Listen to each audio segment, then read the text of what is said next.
안녕하십니까. 9월 18일 수요일 말씀 묵상 함께 시작하겠습니다. 이제 연휴 마지막 날인데요. 마지막 날에도 주님께서 주시는 은혜 가운데에서 안전하고 기쁜 하루 보내실 수 있기를 간절히 기도합니다. 오늘 본문은 출애굽기 7장 8절에서부터 13절까지 말씀입니다. 말씀이 짧고요. 굉장히 유명한 본문입니다. 모세와 아론이 바로 앞에서 그 지팡이를 뱀으로 변하게 하는 모습을 볼 수 있는데, 오늘 본문을 통해서 우리가 처한 현실 내에서 하나님의 통치가 어떻게 나타날 것인가를 한번 생각해 보는 시간이 되었으면 좋겠습니다. 그럼 먼저 말씀 보시겠습니다. 여호와께서 모세와 아론에게 말씀하여 이르시되, 바로가 너에게 이르기를 너희는 이적을 보이라 하거든 너는 아론에게 말하기를 너희 지팡이를 들어서 바로 앞에 던지라 하라. 그것이 뱀이 되리라. 모세와 아론이 바로에게 가서 여호와께서 명령하신 대로 행하여 아론이 바로와 그의 신하 앞에 지팡이를 던지니 뱀이 된지라.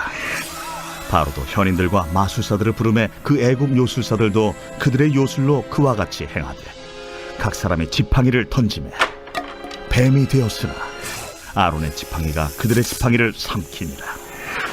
그러나 바로의 마음이 완악하여 그들의 말을 듣지 아니하니 여호와의 말씀과 같더라. 이제 본격적으로 모세와 바로 사이의 전쟁이 벌어집니다. 사실 정확히 말하자면 여호와 하나님께서 일방적으로 심판을 내리시는 거고, 바로는 그 앞에서 끝까지 저항하는 모습을 보였을 뿐이죠. 전쟁이 이루어질 만한 급수가 아니긴 합니다. 하지만 하나님께서는 이스라엘이 바로의 권세를 이기고 나와서 독립을 쟁취하게 하시고, 그 독립전쟁을 진행해 가심으로 인해서 완전히 애굽을 물리치시고 이스라엘을 독립시켜 주시는 모습을 오늘 본문부터 11장 끝까지 볼 수 있을 것 같습니다. 많이들 아시지만 하나님께서는 10가지 재앙으로 애굽을 치셨는데요. 그 10가지 재앙이 시작하기 전에 경고의 메시지를 던지는 본문이 바로 오늘 본문입니다. 물론 앞에서 모세와 아론이 바로에게 하나님의 말씀 전했죠. 그 자체가 경고입니다. 하지만 그에 대해서 바로는 나 여호와 몰라 그러면서 이스라엘에게 더 큰 짐을 지우지 않았습니까? 그러니까 이제 하나님께서 본격적인 심판을 시작하시는데, 너 그런 식으로 하면 완전히 망할 줄 알아라 하는 경고의 메시지를 던지시고 내가 진짜 왕이다 하는 것을 오늘 본문을 통해서 보여주시는 거죠. 여호와께서 모세와 아론에게 말씀하여 이르시되 바로가 너희에게 이르기를 너희는 이적을 보이라 하거든. 바로가 너희가 진짜 그 신의 보냄을 받은 것이 맞느냐 한번 표적을 보여봐 라고 말한다면, 너는 모세죠? 아론에게 말하기를 너희 지팡이를 들어서 바로 앞에 던지라 하라. 그것이 뱀이 되리라. 사실 이거는 호렙산에서 모세가 경험했던 것과 같죠. 그런데 그때는 여호와 하나님께서 말씀을 하시는데 그것을 땅에 던지라 하심에 곧 땅에 던지니 누가 던졌습니까? 모세가 던졌죠. 그것이 뱀이 되는 사건이 일어났습니다. 그런데 하나님께서는 이번에는 어떻게 하라고 하시는 겁니까? 모세가 아론에게 말해서 지팡이를 들어서 앞에 던지라고 하고, 그렇게 하면 그것이 뱀이 될 것이라고 말씀하시는 거예요. 지금 하나님의 역할을 모세가 하고 모세 역할은 아론이 하는 거죠. 말씀하셨다시피 모세가 바로 앞에 신적인 존재가 됩니다. 바로가 왕이라면 모세는 신인 것이죠. 그렇기 때문에 모세의 권세가 얼마나 강한가를 드러내 주라는 것입니다. 모세와 아론이 바로에게 가서 여호와께서 명령하신 대로 행했는데 아론이 바로와 그의 신하 앞에서 지팡이를 던지니 뱀이 된지라. 이 명령과 같은 일이 벌어지죠. 여기서 지팡이를 들어서 바로 앞에 던지니까 뱀이 됐다. 아론이 바로와 그의 신하 앞에서 지팡이를 던지니 뱀이 됐다라는 말이 반복되어서 2번 나오죠. 이 역시 증언의 형태라고 할 수 있습니다. 이적을 보여라. 이 말은 증거를 보이라는 말인데 2번이 제시되어야 증거니까 이렇게 하나님의 말씀과 아론이 직접 그것을 행한 것을 2번 각각 적음으로써 이것이 하나님의 증거임을 그려주고 있는 것이죠.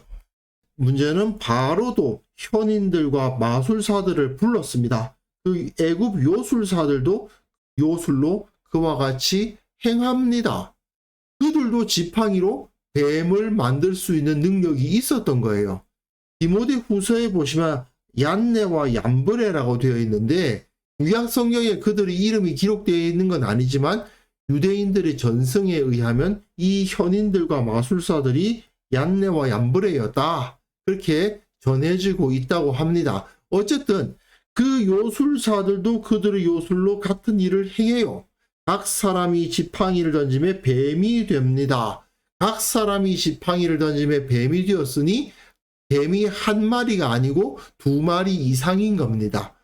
여기서 이 현상에 대해서 이해하기 위해서는 이 애굽 당시의 뱀이 가지고 있는 의미를 이해할 필요가 있죠. 제가 전에 말씀드렸다시피 바로의 이 왕관에는 코브라가 새겨져 있었습니다. 그러니까 뱀이라는 것 자체가 왕권의 상징이에요. 그래서 하나님께서는 그 지팡이를 던져서 내가 이 지팡이로 뱀을 만들 수 있는 권세가 있다. 즉 왕권은 너희 것이 아니라 내 것이다 라고 말씀을 하시는 겁니다. 그러니까 이 요술사들도 뱀을 만들지 않았습니까? 이것은 바로 역시 왕권을 어느 정도 갖고 있었구나 하는 것을 알게 됩니다. 사실은 하나님께서 바로에게 그가 통치권을 가질 수 있도록 허락해 주신 거죠.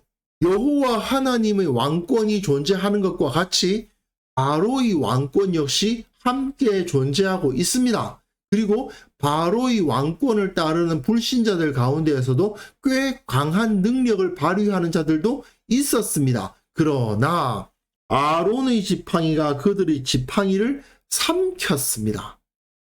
하나님의 말씀으로 만들어진 지팡이 뱀이 바로의 권위를 따르는 지팡이 뱀들을 삼키는 모습은 무엇을 그려줄까요?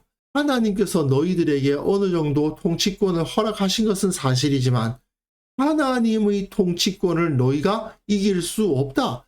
하나님의 통치권이 너희들의 통치권보다 훨씬 더 크시다 하는 것을 보여주는 현상인 겁니다. 왕 중 왕은 하나님이시고 너희들은 하나님에 의해서 어느 정도 왕권을 나누어 받은 자들일 뿐이다 하는 것이 이 일을 통해서 증명이 되었다고 할 수 있어요. 그러나 하나님께서 말씀하셨던 것처럼 그의 완악한 마음으로 인해서 그들의 말을 듣지 않았다는 것이 나타나고 있습니다.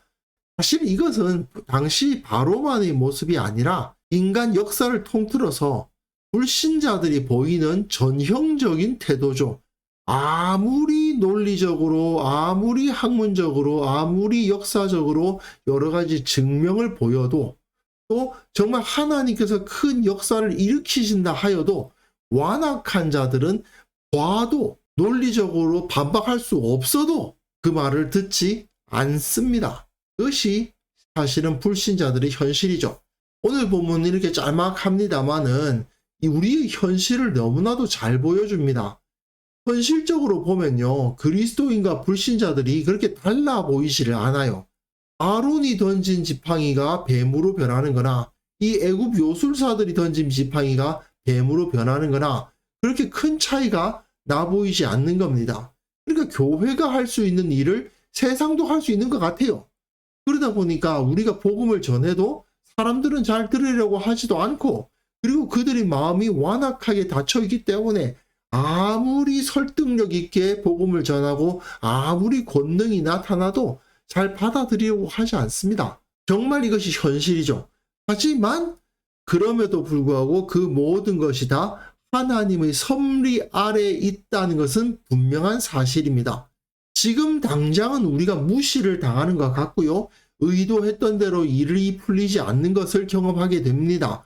하지만 우리가 낙담하지 않고 하나님의 말씀에 계속 순종하기만 한다면 이게 언젠가는 열매를 맺고 하나님에 의해서 크게 쓰일 수 있는 거거든요.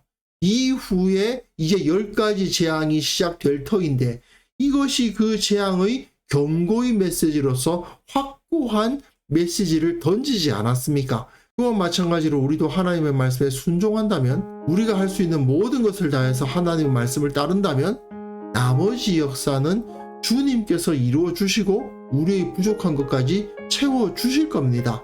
우리는 이것을 바라볼 줄 알아야 됩니다. 결국 하나님의 권능이 세상의 힘보다 훨씬 더 크시다. 세상 사람들이 가지고 있는 저 권능과 힘들은 다 하나님께서 나누어 주신 것에 불과하다. 이 믿음을 우리가 가지고 있어야 되고요. 그렇기 때문에 우리는 주님의 명령을 따라서 최선을 다해 우리의 사역을 이어나가야 한다는 것을 확인할 수 있었으면 좋겠습니다. 그래서 이 시간 함께 기도하실 때에는요, 오직 순종함을 통해서 하나님의 권능을 경험하게 하옵소서. 이 세상의 권세에 굴복하지 않고 세상을 두려워하지 않는 주님의 손에 들린 일꾼들이 되게 하여 주옵소서. 함께 기도하는 시간 갖습니다.